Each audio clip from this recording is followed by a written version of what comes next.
So I got word late that Drew was not going to be available to record Best of the Week this week. And I thought, hell, this is a perfect opportunity to show people what I've been talking about with the Hot or Not podcast with Jim. We already talked about the best comic books of the week. And we even talked about in depth Ultimates #3, which is a book I wanted to talk about with Drew because it's so freaking weird that it was laughable. So we're going to put out the audio that Jim and I recorded. You won't be seeing this face anymore until the very end of the video. And I offer you an opportunity to go check out Thing Critical Patreon for the Hot or Not podcast, where that is exclusive too. But this is kind of what you can expect. This is going to be more spoiler-filled than a normal Best of the Week. There will still be the chapter marking, so you can jump to the comic book that you're interested in. I definitely do suggest you watch the Ultimates #3 portion because Jim and I had a lot of fun doing that one, although I'm going to have to edit it down a little bit because we might have gotten a little out of line when we were recording it. But we were having such a fantastic time, and it was absolutely hilarious. So this is a little preview of the Hot or Not podcast, but also the Best of the Week, where we talk about the best comic books that you can read this week. We got 2 DC books. We got 2 indie books. Nothing from Marvel because Marvel sucked this week. And I do hope you enjoy this a little bit longer than normal. You spend a lot of time talking about, oh, don't kill that dinosaur. I'm like, I don't care. Then you get to Mutant Village, and I'm an awful person. I started Well, laughing. you forgot about the Hulk that shows up that they're going to fight, and then She-Hulk shows up, Polynesian She-Hulk, and she's like, don't you do it. And it turns out the Hulk was a baby all along. A baby. It's a baby. I'm telling you, I'm going to beat up that baby. That's what I. Why wouldn't the baby have picked up Thor and try to use his head as a nipple or something? Exactly. You know what I mean? Or they could have done something with it. I mean, I guess it's trying to say that it's like having a fit or whatever, but that's not the same. And yeah, it should have been like babies can't walk. No, it should have been limited like a baby. I'm telling you, if that Hulk should have been pooping itself and crying and begging for food. Poop. Begging for food, and then you give it food, but then that was the big reveal. Don't hurt my baby. Yeah, don't hurt your baby. God, I said, Deniz Camp, you fucking suck. I'm telling you, he thinks he's doing something clever. I know. But he just looks like an That's idiot. the thing. He thinks he's being clever, and it makes it worse. Oh, look at Iron Lad, Tony Stark. He's such a dick. He was wanting an army of Hulks, and they're freaking freaks. And I'm like, why? Why do I want to get sad and hate Tony? And then you get to it. And all I'm doing is, I swear to God, I thought Tony's like. One of them kind of looked like they could become Hector Hammond, though. Oh, it looked like Hector Hammond, but he's like. Which would be very useful. Here's his name. Sorry. I'm like, I am sorry that I saw him. Get him the fuck out of here. Then you have this deal. Here is Tara. She feels everything. The most gentle breeze is agony for her. Life is pain. Well, first off, why is she outside then? Why don't you have something? You want to put a gun in her hand? I wanted Tony to go, fuck yeah, I do. Fuck it. Give her a gun. She's already hurting. Go at it. And then you see, I'm sending, you got mandible face. You got tumor head. You got stretchy girl. I'm looking at these assholes. I'm like, I don't care. I want to read something about superheroes going. And now you're giving, God forbid that we don't know by now that nuclear testing is bad. Like, what are we going to do next? Rail on the we've all been on board for that for years. Yeah, he thinks he's like cracking the code. I just heard the next issue. He's going to start yelling that women layers should vote. of depth on this book. Yeah, he's so ridiculous. It got me so angry, but yet did you notice the size of her head? Yeah. Oh yeah. She's got this enormous hulking body and like a normal human-sized head.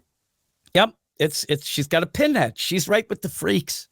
So she's there. I just love the idea that she goes in and then she's announcing them. And if I'm somebody who's like this, I don't want somebody listing the bullshit that I am. It's like, oh, there's Tara. Look at that. It's like they're in a fucking zoo here. And that girl it's just that Tara with the nerves and stuff. Like, get her the fuck away. Then the big thing happens. Then it's like, and you know what else? All this is bad, but get this. We drink coconut milk, and that shit hurts my throat. Fuck you. Man, it would have been so much better if Iron Lad was like, well, this is not ideal, but we're taking crab hands. Yeah, I'm telling you. I want him to say, listen, you might think this is bad, but I don't care. They are the front line. Nobody's going to attack them. We put them in, and if they do, fuck it. Sorry, doesn't care. That guy has to have his ass wiped. So there you go. mandible face, crab hands. That guy, like, he could do some damage. He can't hold a gun, but go after him. People are going to run. Then you got pinches of power.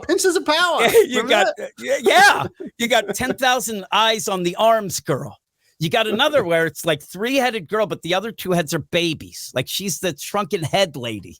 Oh, I laughed. And then the real weird one is bobblehead girl, who's right behind Hector Hammond. Sorry, she's pissed because he took her deal. Like, she can't even get any sort That's of. That's right. She has a diaper on her neck. Yeah. Look at this bullshit. It's so bad. I laugh so hard. We're not supposed to laugh at these things. These fucking assholes. Like, Tony's like, thank God I have this fucking Ireland suit. He's laughing so hard. And actually, if you do look, Tony looks shocked. Thor looks sad. Sif is already deciding to kill him. She's like, these are fucking monstrosities. Look at her. It's like, I'm going to get that one. I'm going to get that one. They're fucking, and then Stretch Girl, she's like, oh, woe is me. She's got the least of it. She just looks skinny with big hands. That's it. She's. What about the Tusk Boy? Are those like pinchers, like a fucking? That's what it looks like. Like a spider, or do you think they're tusked like a walrus? See, I think they're like a spider mandible type shit, but it could be a tusk as a deal. Either way, and nobody wants these people around. There's some like combat applications for either one of those. I would say put them on the team. Exactly. The others might have some problems. Tumor face. I don't even know what Tumor face. We don't want him on the team. No, he looks like Hector Hammond with the enormous brain likely has some type of telepathic or telekinetic abilities. I know that we're getting mad. Crab hands on the team. These X books are adding too many of these. No, I need these. I need this as a team.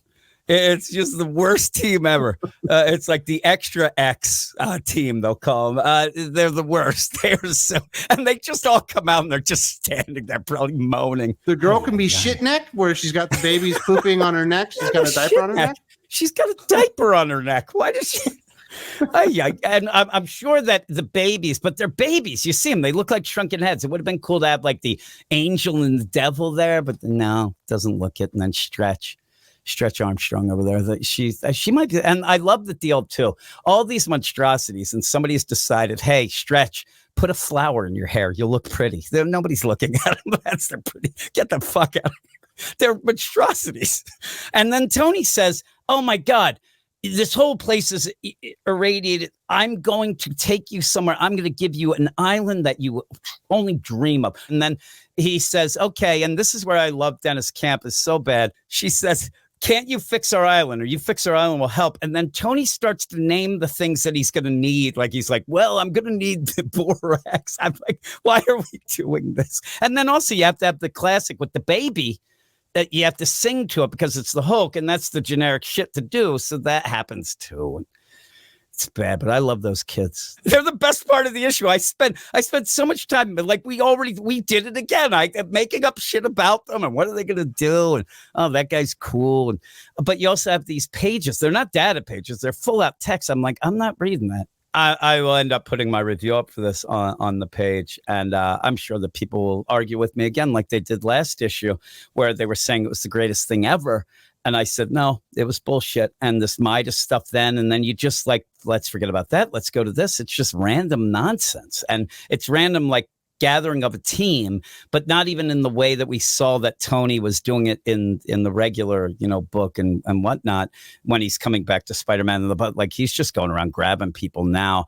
But in the meantime, you have to learn about extinction events and freaks is what you get. Crab, I'm drafting you, Krabby Patty. like you just go into like the crab hands is like there and like, what am I supposed to do, boss? Start pitching. Don't worry about what you're gonna do. We're still trying to figure out diaper neck. We have no clue what they're gonna do. They're gonna stink up the joint. It's supposed to make Tony look bad. Of man, we're gonna have all these Hulks. We're gonna have all these Hulks, and then he's like, oh shit. So actually, she should have called him on it. Okay, let's go. Round them up. They're the team. We're on the team, Coach. Yeah. We want to be anywhere but here. Where's your aircraft? Now, we need to get out of here. Here's the deal. This is sorry. He cannot speak or feed himself, but he has his own big thoughts. Does he? And then when you get it, I swear to God, he's going to say a word. He's going to say some word that inspires. It's going to be so stupid. I can't wait. It's going to be great. These freaks have to stay. I'm demanding it. But I'm afraid we're going to leave them behind, though. Be awesome. They're part of the book. That's it. Imagine that. I'd reluctantly give this book a nod. I'm giving it a nod, but I love we had a lot of fun talking about it. Yeah. Just imagine the next cover is them on the cover. They're trolling all over each other. It'd be great. It'd be so fun. So great. But it's a nod. Deniz Camp stinks. It's what it is. So Batman and Robin, Josh Williamson with Juan Ferreira on art. And the art is really, really good. There's a bunch of flashbacks, and they do good coloring schemes to let you know. It's basically Damian Wayne thinking about his interaction in his life with Alfred, which I'm kind of done with, but it's done pretty well here. Okay. It even tells you the event where it happened and the impacts that Alfred has had on Damian and why he would want to go kill Bane, because that's what he wants to do. You got Batman sidelined with Lady Bane. He's like, you got to let me go. I got to stop Damian. He's going to kill your dad. I'm going, man, if I'm Lady Bane, I'm not thinking Damian's got much of a chance here. It's weird. Just a second. Like the idea where there's vengeance, Bane, Lady Bane. I don't think she stands a chance against Batman. And then you have Damian, they should be like, listen, he should say, time out. Listen, you have a better chance against my son. Let's even this up. Let's go find your daddy and we'll even it up there. That's all I would go with, because I think, but she goes to town and pretty much expositions everything that led up to this, which is fun. What they're doing on the island, somebody wanted them to develop new venom that was only a single dose, that you didn't always need it. But it turns out if you use the dino DNA to make venom, it turns people absolutely full of rage, which is kind of what venom kind of does. It's kind of the deal. I'm like, it's like steroids on steroids. But it's venom. It's not the Jose Canseco steroids. It's a Barry Bonds degree. Yeah, that's what you get. But it looks really good, and Damian does defeat Bane and essentially has him with his sword on his neck, and he could cut his head off. But he's like, Alfred wouldn't want that. No. And he lays his sword into a tree and decides to walk away, and his dad is very proud of him. I don't get why this part happens, but Lady Bane shoots him in the neck with the that's the super thing. venom. Why to make him kill her dad? I guess that makes no sense. That's the only part of it I don't really get. I wanted Damian to walk away like, oh, thanks, Dad, and trip, and then get stabbed with the venom and kill him. Himself in the neck? Yeah. He's he falls. This is an interesting thing you shot at me. Oh my God. Yeah. He's like, what is this? Ooh, let me see. Why was this on your belt? Or why not have the opposite? I mean, you could easily have Bane wants to die. He says, he's like, why not Bane do it? Why not have Bane have just this thing and he gets him at the last second? You don't have to have vengeance do it like you're done, like she was, unless it's revealed later. I wanted you to kill my daddy. Also, the idea that Damian gets mad should go after Batman as well, because they keep kind of hinting at it, but he was playing Magnum PI when you ended up having Alfred get his neck snapped, and even says in the flashback at one point that it was Batman's fault for leaving him and not getting a hold of him. But I think Bane should have just like kill me. This is what I wanted. Thank God somebody's actually, because I'm telling you. You're right. Bane should have been the one to do it. Yeah. Because it would have gotten him the result that he wanted. That's what he wanted. Batman would have been like, no. Oh, no. And they'd both have to try to work together. Turn my son into a murderer. He's going to kill my dad. Exactly. Yeah. Just think of the idea where it's them, vengeance, and Batman trying to stop Damian while Bane wants Damian to do it. It's suicide by Damian, I guess, is what he's trying to play. But Hulk Damian at the end. Yeah, and then Maya's there, and she's just, doing nothing. But at one point, it looks like she's about to behead Bane. She's nobody, like she's right? Ready to go. Yeah, she is nobody. I like her, but in this, she doesn't really have much to do. Also, remember, there's Goliath is out there still. And I think that what happens here is Goliath comes and calms down Damian because he loves Goliath. Do you think he sings him a song and he turns into a baby? And then he turns into a baby. And then a bunch of rejects show up. You didn't realize that Vengeance actually has crab hands. Oh my goodness. Pitch him. You'll have all that. Oh, it'd be so good. And then Batman's like, you're getting on my nerves. He's the nerve guy. Bane's doing the truffle shuffle and we're going down Goonies territory. Oh, they got the Goonies deal. We got Baby Ruth. That'd be funny if Tony Stark did hand up Baby Ruth to all those freaks. But yeah, I think that they did set Goliath. Remember, he's back. They told him to stay back. I think he'll fly in and kind of stop Damian. It'll be, again, though, it won't make sense because this is a chemical deal that's doing it, but somehow he'll be able to calm himself down. Look at him. The guy didn't even skip leg day. He's fucking huge. In that, though, I will mention that in this issue and a couple other issues recently, Damian seems to have grown like 3 feet. it seems a lot of things. He's such a little guy, but when you have to have him fight Bane, you can't have him that little. So he's like skinny guy here, the thin man. And it's okay, though. I liked it. I actually said last issue was probably one of my favorite of the run. It seems like now that Josh Williamson is probably leaving. my favorite of the run. Yeah, well, he finally got back to, telling a little bit of a story here. And so I do like it. I like that Bane's kind of there trying to do his thing, but he really wants to die. He's like, this sucks. He's been all over the place. But yeah, and the little flashbacks with Alfred, I don't know that we needed them. We kind of get them already. Kind of over it, but it's done in a way so that if you I like that it showed him in different, like 5 different time frames. Batman, R.I.P. Yeah, they usually do. They do this a lot too, where it's like the first time the Robin comes and they're all pissed. Every Robin is pissed when they're there. The death and all that. So you have all that going. And in the meantime, it is about family because Vengeance, the daughter of Bane, is there as well. But she seems to maybe want her dad dead. There's no other reason to shoot Damian unless you're trying to cause a distraction where Batman's got to stop him and then you get the hell out. But they don't seem like they want to get the hell out either. So we'll have to see. We'll see. But Bane is huge. And Damian just kicking him in the knee. I don't know. I know he knows some techniques, but still, the guy's humongous. But yeah, I'll give it a hot. Green Lantern, I believe it's issue 14. Fernando Passeron coming on for the art on this one with Jeremy Adams writing. This is easily the best Absolute Power anything that I've read. Well, the first issue of Green Lantern that tied into Absolute Power I thought was clunky. Yeah. There were really good moments of it, especially with the Hal Jordan stuff. All the other stuff was like, come on. This one, he really gets it. He kind of ties it all together. And we get a really awesome portrayal of Hal Jordan as being exceptionally resourceful. He's like in this warehouse. Yeah. With all the stuff that's been seized from all the heroes in the DC universe. And he's got that, I think it's like the JLA Amazo. And it's wondering whether or not it should kill it. And then all of a sudden, Hal just starts busting out all these weapons and using the best that he can. And he's even got like condom machine guns and, making stuff happen, because he knows how all this stuff works and how it's capable of and using it in ingenious ways. So I thought that was really cool. But we also got to see more machinations of the United Planets who are using what's happening in Absolute Power to their advantage. Like, hey, once whatever they're doing is over, we're going to have all the power. These guys are basically slitting their own throats. And we also see probably the worst scene in it, but it's not terrible, is when Carol Ferris is in the Tower of Fate, basically with a bunch of jabronis and a few of the JLA members.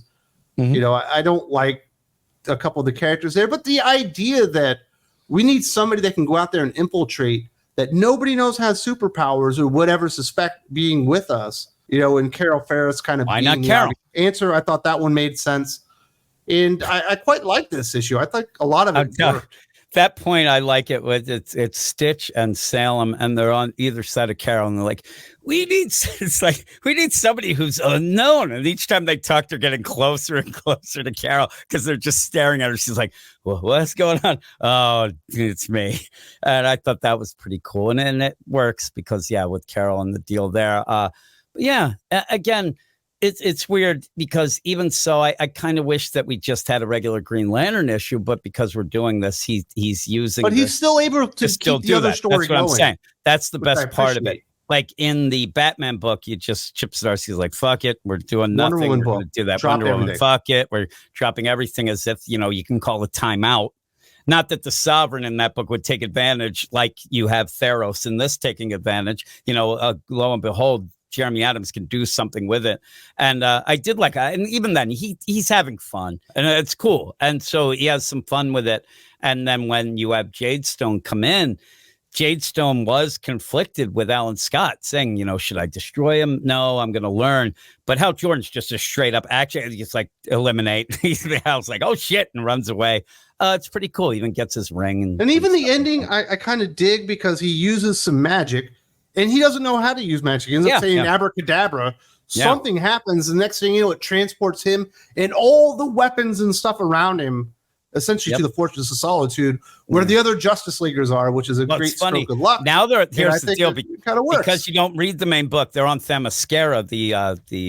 You're right. They're on Themyscira. My bad. the whole deal. Who would think to go search Themyscira for superheroes? Yeah, really, who would? But they ended up destroying the Fortress of Solitude. That got destroyed. You're right. They're on Themyscira. So they're on Themyscira. But I thought it was a good move. Goes to headquarters. Yeah, and it almost plays now the they idea got some that he's weaponry. going where he's safe and whatnot, and you have the Trinity there with him.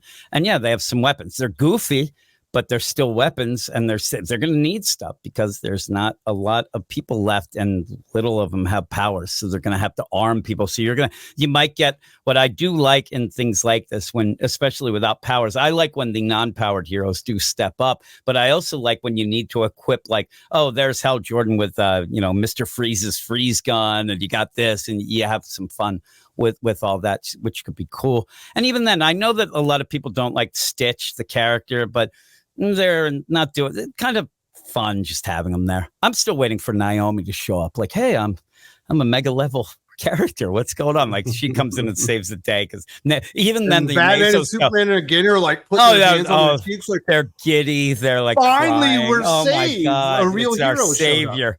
And the Amazos are like, bullshit, and just take her powers, which then they don't know what they are because nobody does, and then they blow up. It's like that's like giving the robots a virus. Is like the it is. You just do it when they have all the powers. It ruins the binary code, and then they blow up. But and then you skip one part though. At the end, we get the Sorrow Lantern. He's like, "You're right, Carol." Carol will feel my depression. Carol, it's just like the flowing of the tears and shit. Just that disgusts me. Like, and it looks all like mascara. It's so funny. Oh, look at that guy. Don't give it a hot anything bad, though. Yeah, I like it. Don't say anything bad. You'll get yelled at because of the Sorrow Lantern. I did read Geiger from Jeff Johns with Gary Frank on art. I guess Paul Peltier is going to come in as a fill-in artist in the upcoming future. And we get this big confrontation. I didn't realize the villain's name was the Electrician. I'm kind of digging him. Yeah, because he just seems like a normal dude that's like crazy. Makes him look like almost a serial killer, because he's like some normal dude. Looks like a science teacher that's gone bad. I think it's really cool play.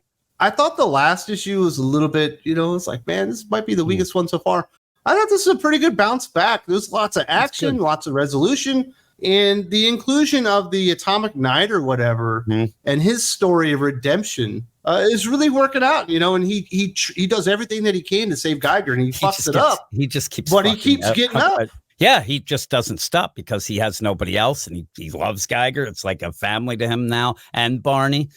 I think he's one of, like, if we had an awards show and you had breakout characters, he'd have to be one of them. I hated him at first, and I thought, oh God, they don't need this. He's kind of the heart of the book. He's adding the humanity to the story, because Geiger has lost his humanity, especially with the revelation that his family is gone. They're not coming back. There's no humanity for him to realize again. The Atomic Knight, somebody that's done despicable things and kind of looks hideous, but wants to be like him, is causing him to become more of a human. It's so good because, you have a guy who wants to be like a guy who hates himself, and it's making it all work. And everything that's gone wrong is really Nate, the Atomic Knight's fault, the Nuclear Knight. But he's always there to try to make it better and he'll do anything for Geiger. So you forget that the reason the Electrician got Barney was kind of the fault of but he's there to save him. And when you see, it's the glasses that it's so weird. Like the guy with those like science teacher glasses in the deal, it like makes it like you're like, this is just, you find out he was like some type of guy that created the power grid of something in America. He did the power grid, and he kept doing what he was doing. He's shocking the shit out of Geiger, because he's been able to subdue his powers because he covered him in boron powder or something like that. And there's a great moment where he shocks him, and all Geiger can see is the first time that the puppy licked him in the face. Barney licked him, and that's all he could think about is I need to save Barney. He's not even thinking about himself. So when he's like about to kill him, and he finally busts out, Nuclear Knight's going to come up and help him out. He's like, no, save the dog. He yells to him. He's like, get Barney. And he's like, no, and he wants to save everybody. But even in that, like, he does cut the Electrician, but the Electrician just zaps the hell out of him. And I do like the idea that this is how good I think he writes this Electrician, Jeff Johns does, where you have at one point Geiger's like, oh God, I got to do this. And he sees there was a sprinkler deal and he goes and hits it. And when he hits it, the electrician who's all this, he starts yelling, and then he starts laughing. He goes, fuck you, asshole. Like, you don't think I figured this out? It's like, you are pure evil, you asshole. And then you're like going with it. And he's just bad.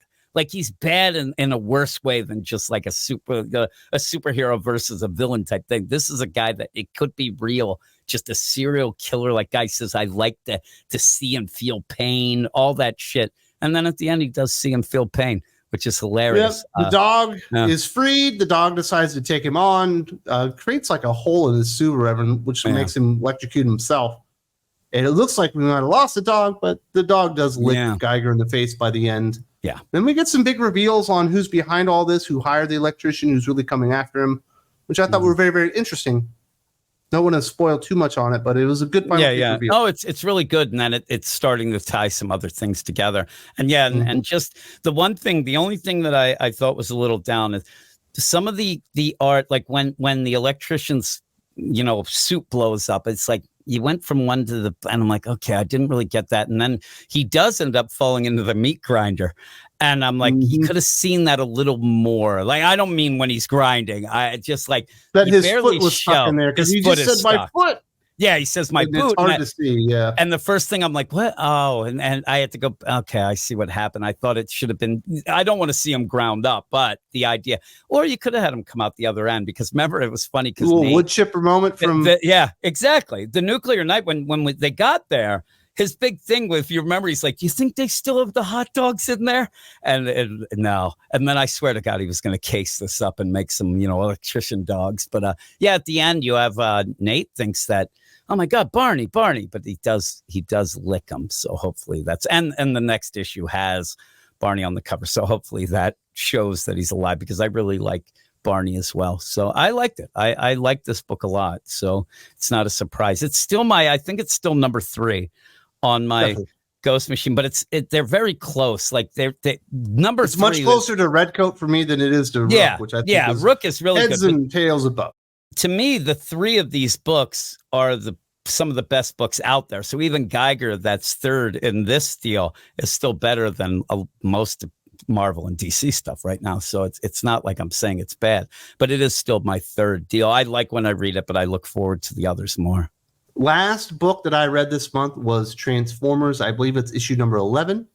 So we should have Jorge Corona for one more issue, and then somebody else is coming on. And things are starting to get pretty dark in here. Like we're seeing Transformers turn on Transformers. We're seeing that RC lady like slapping Alita because of what happened, and then abandoning him, and really talking tons of shit on Prime. Like, you abandoned us. Look what happened to Ultra Magnus. And you realize that he has been like tortured for hundreds of years, which is likely what's going to be happening to Cliff Jumper and the other Transformer that's been taken. And there's some weird stuff in the storytelling here because they're like, Ultra Magnus is doing better, but without Ratchet here, we can't fully fix him. But by the end, he's fully fixed. I'm like, that doesn't make any sense. And then they were like, we'll use all our energon up. Why don't we use it for others? And then that kind of gets like pushed aside a little. Yeah, it did. Yeah. Shockwave is basically taking all the, I don't know, organic life out of the ocean to turn it into energon and is fueling up Cybertron, which is basically going to lead to the death of all the Transformers that were left there fighting that are still on there. Things are getting very dire, very bleak. Yeah. This is the weakest issue of Transformers thus far. I'm glad you said that because I'm still giving it a hot, but it's weak.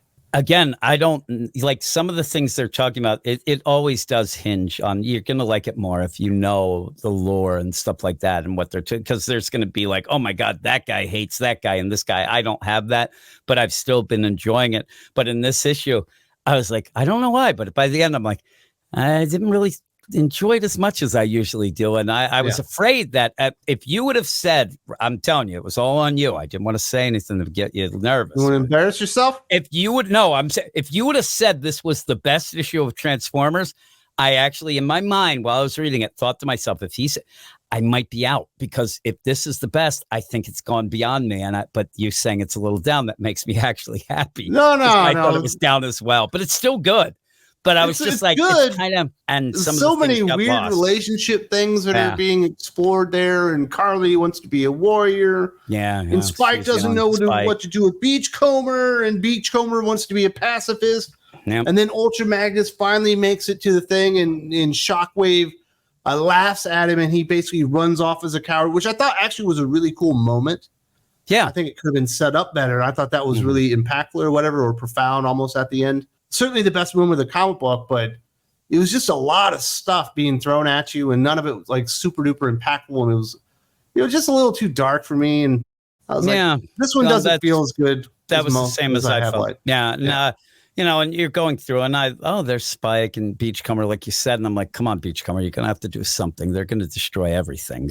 He's surfing for reasons, but doesn't stop anything. Yeah. So, but again, like I said, I think the dark, it's Jazz and Cliffjumper that are being tortured. Yeah, it is Jazz. Yes. Like you said, and even the idea that you end up where Alita's like, oh, you son of a bitch, Optimus, and he's always sad, and because he's let everybody down, and he can't really come to grips with it or whatever. So it's a dark issue. It has a lot of mean and dark stuff, but you're gonna have that. But still, I was a little down on it, but it's still hot. It's still really good. Yeah, it's still hot. It's just from what Transformers has been, it's a noticeable downgrade in storytelling as far as I'm concerned. Yeah, I thought we're obviously setting it up for a big issue number 12. Yep. Yeah. Where Ultra Magnus, I'm assuming, redeems himself. Yep. The plan to take all of Earth's resources and put them on Cybertron is likely halted, and we're going to have to save some Transformers along the way. Even though what's-her-nuts, Elita is like, you stranded us on Cybertron for 1,000 years, and you didn't come back for us. We ain't coming back for them. And Prime's like, what the fuck, dude? It's like, I'm telling you, I'm sitting there. I'm like, can anybody throw her back through the portal? He's like, I've had enough of this bitch. Like, stop it. We got shit going on here. Did you notice we don't have a lot of energy on? Shit has hit the fan. And she's just yelling, you're gonna leave them behind. You're leaving them behind. He's like, I'm doing the best I can. I mean, Jesus Christ, stop it. And and I was getting angry. I was at the beginning. She's just poking at him and stuff. That's why I never allow girls to be on the team. I was just going to say, Optimus Prime this is what we get for having female Autobots. And they're like, well, you're right. But it is kind of a funny deal. She's pissed, but I get it. But it's not anybody's fault. It's, focus that on the Decepticons, not Optimus Prime. But yeah, it's like you said, it's a little darker though, but I'm still in. I hope you agree with me that Jim and I had a lot of fun on this week's edition of the Hot or Not podcast. If you haven't checked that one out, it's on the Doc is Right tier on Thinking Critical Patreon. If you haven't checked the Patreon out and you would like to see what that's all about, there's a link in the video description. But this thing went 2 hours and 45 minutes this week. So there was a lot more stuff that we talked about, some of the worst comic books and some of the other books that were almost hots but didn't quite make it. And basically just cover the gamut of all the really important books from Marvel, DC, and indie books. If you haven't checked that out, like I said, the link in the video description. Hope to see you there.